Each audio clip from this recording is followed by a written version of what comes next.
امریکہ یہ کیوں کر رہا ہے؟ جنگ شروع ہونے کے بعد صدر ٹرمپ نے یہ کہا، ہمارا مقصد ایرانی حکومت سے آنے والے فوری خطرات کو ختم کر کے امریکی عوام کا دفاع کرنا ہے۔ امریکہ نے فوری خطرے کا کوئی ثبوت فراہم نہیں کیا، لیکن یہی دلیل تھی۔ صدر ٹرمپ نے ایرانیوں سے بھی خطاب کیا، جب ہم فارغ ہو جائیں تو اپنی حکومت سنبھال لیں، یہ آپ کے لیے ہوگی۔ امریکہ زبردست طاقت کے ساتھ آپ کی حمایت کر رہا ہے۔ دوسرے لفظوں میں حکومت کی تبدیلی کے لیے ایک جنگ۔ 2 دن بعد انتظامیہ نے یہ کہا، یہ نام نہاد حکومت کی تبدیلی کی جنگ نہیں ہے، لیکن حکومت ضرور بدل گئی۔ لیکن حکومت نہیں بدلی، کم از کم ابھی تک نہیں۔ اور مزید یہ کہا، آپریشن ایپک فیوری کا مشن لیزر فوکسڈ ہے، ایرانی میزائلوں کی تباہی، ایرانی میزائلوں کی پیداوار کی تباہی، ان کی بحریہ اور دیگر سیکیورٹی انفراسٹرکچر کی تباہی، اور وہ کبھی بھی جوہری ہتھیار حاصل نہیں کر پائیں گے۔ گزشتہ سال امریکہ کی کارروائی کے بارے میں ٹرمپ نے کہا کہ ایران کا جوہری پروگرام تباہ کر دیا گیا تھا۔ اس سے پہلے امریکی انٹیلیجنس نے یہ نتیجہ اخذ کیا تھا کہ ایران جوہری بم نہیں بنا رہا تھا، لیکن ہمیں بتایا گیا کہ یہ جنگ اسے روکنے کے لیے تھی اور ایران کی فوج کے کچھ حصوں کو تباہ کرنے کے لیے۔ یہ وزیر دفاع تھے۔ ہم نے وزیر خارجہ سے بھی سنا، ہم جانتے تھے کہ اسرائیل کی طرف سے کوئی کارروائی ہونے والی ہے، ہم جانتے تھے کہ اس سے امریکی افواج کے خلاف حملہ ہوگا۔ مارکو روبیو نے وضاحت کی کہ اس کا مطلب یہ تھا کہ امریکہ کو جنگ شروع کرنی پڑی۔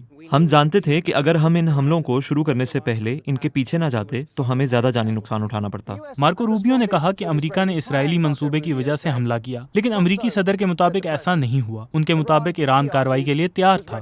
میرا خیال ہے کہ وہ پہلے حملہ کرنے والے تھے اور میں نہیں چاہتا تھا کہ ایسا ہو، اس لیے اگر دیکھا جائے تو شاید میں نے ہی اسرائیل کو قدم اٹھانے پر مجبور کیا۔ امریکہ نے اس بات کا کوئی ثبوت فراہم نہیں کیا کہ ایران حملہ کرنے والا تھا، اور مارکو روبیو سے ان کے بیان کے بارے میں پوچھا گیا۔ کل آپ نے ہمیں بتایا کہ ایران حملہ کرنے والا تھا اور اسی لیے ہمیں اس میں شامل ہونا پڑا۔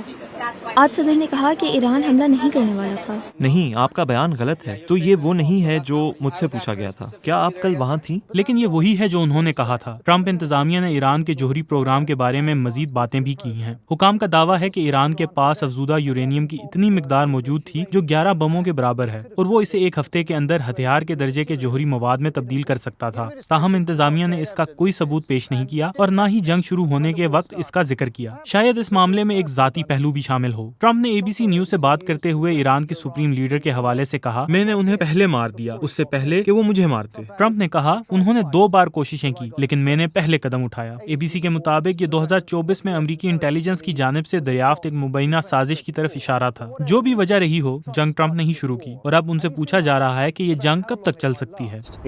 اور ہم نے 4 سے 5 ہفتوں کا اندازہ لگایا، لیکن ہمارے پاس اس سے کہیں زیادہ عرصے تک جانے کی صلاحیت ہے۔ ٹروتھ سوشل پر انہوں نے مزید کہا، جنگیں ہمیشہ لڑی جا سکتی ہیں اور بہت کامیابی سے، اور جب دنیا اس جنگ کو دیکھ رہی ہے اور یہ سمجھنے کی کوشش کر رہی ہے کہ ٹرمپ نے اسے کیوں شروع کیا اور یہ کب تک جاری رہ سکتی ہے، نائب صدر نے کچھ یقین دہانی کرائی ہے۔ ایسا ممکن ہی نہیں کہ ڈونلڈ ٹرمپ اس ملک کو ایک ایسی طویل جنگ میں دھکیلنے دیں جس کا نہ کوئی واضح اختتام نظر آئے اور نہ کوئی واضح مقصد۔